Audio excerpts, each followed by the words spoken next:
नमस्कार.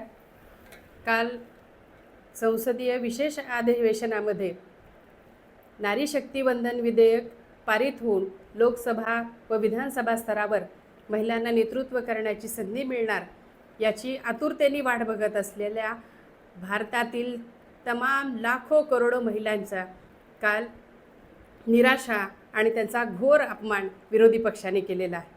या विरोधी पक्षाच्या या काँग्रेस, उभाटा व सर्वच नेत्यांचा आम्ही तीव्र शब्दामध्ये आणि भारतीय जनता पार्टीचा महिला मोर्चा म्हणून आम्ही जाहीर निषेध करत आहोत.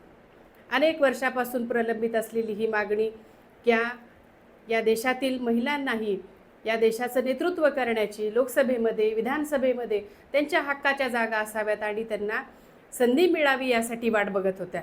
आणि आपल्या देशाचे प्रधानमंत्री माननीय मोदीजी यांनी महिलांच्या सामर्थ्यावर विश्वास ठेवून आणि त्याचबरोबर मातृशक्तीचा सन्मान वाढवणारं नारी शक्ती विधेयक या संसदेसमोर ठेवलं.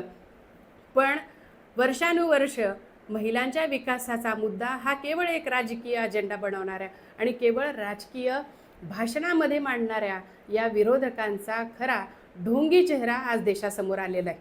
आणि महिलांना पुन्हा एकदा निराशेच्या गर्तेमध्ये या विरोधी पक्षाने ढकललेलं आहे. पण धाराशिवची जनता आणि धाराशिवच्या रणरागिणी यांना माफ करणार नाही. धाराशिवच्या लोकसभेच्या सदस्यांना सुद्धा हा प्रश्न विचारणार आहेत की तुम्हाला ज्या विश्वासानं लोकसभेचा सदस्य म्हणून तुम्हाला पाठवलं होतं, या लाखो महिलांनी तुम्हाला मतदान केलं नव्हतं का? तुम्ही महिलांच्या विरोधात जाऊन हे मतदान केलं.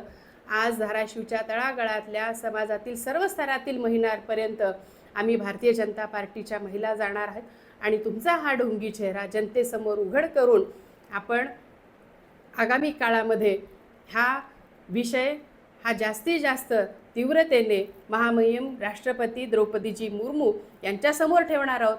लाखो महिलांच्या सह्याचं निवेदन आम्ही त्यांच्याकडे सादर करणार आहोत आणि महिलांचा हक्क त्यांना मिळवून दिल्याशिवाय आम्ही शांत बसणार नाही.